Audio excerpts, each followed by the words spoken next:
Ipinagamot niyo po dito sa AAGN Dalisay Official po? 1 year na po. 1 year na. Ano ba yung pakaramdam mo dun sa karamdaman mong sakit? Yung nahihirap parang Sa loob ng 1 year, ganun lagi ang nararamdaman mo? Ano naman ginagawa mo pagka sumusumpong yung ganun kalasong sakit?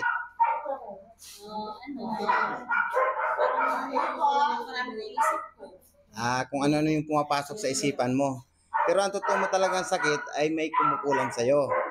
Ngayon, nung magamot po kayo sa spiritual, ano po naging pagkaramdam nyo ngayon? Maganda na yung pakiramdam ko.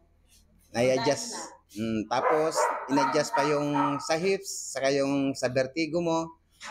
Yung sa panga mo, ma'am, okay na ba? Okay na po yung sa pangako. Kaya lang may limit siya ng pagbuka ng pagbibig. Bali, 2 finger lang. Ngayon, sa pagkain, wala siyang limit. Bawal muna yung sobrang titigas na pagkain. Bali, may palapchika pa po yan. 1 week o kaya 2 weeks, basta't araw lang ng Martes hanggang Sabado. Wala tayong Linggo at Lunes. Okay na talaga yung pakaramdam mo, ma'am? Okay na po. Mas luluwag pa yan, ma'am. Mas gagaan palalo yan sa pagbalik nyo. At sasabihin naman niya po kung talagang graduate na kayo.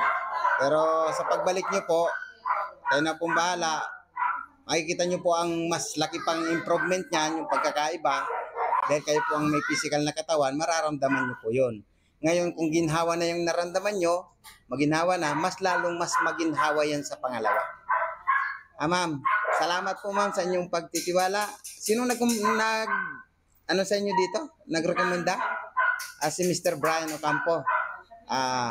Yan. Salamat po, Mr. Brian Ocampo, sa iyong pagsabi dito kay ate para pumunta dito. Salamat din po. Sige ate. Salamat ate. Ingat po kayo pag-uwi.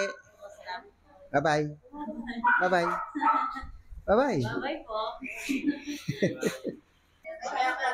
Thank you po, Lord.